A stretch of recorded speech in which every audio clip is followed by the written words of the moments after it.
एक बंदा कोई बेचारा घरा बड़ा दुखी हा, उन्हें बड़े बारी सोचा कि सब किश छड्डी छुड्डियै कुदै दूर चली जा। खैर एक दिन अद्धी राती उठियै ओह् कुदै चली पिया ते चलदा चलदा चलदा ओह् कुदै इक सुनसान सड़का पर पुज्जेआ।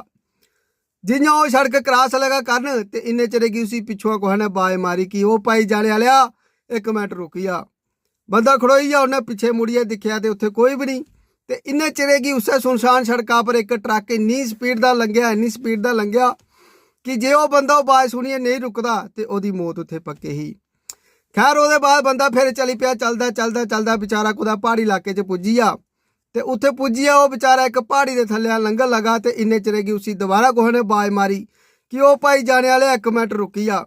बंदा फिर खड़ोई जा, पिच्छे मुड़ियै दिक्खेआ ते पिच्छे उत्थे भी कोई भी नहीं।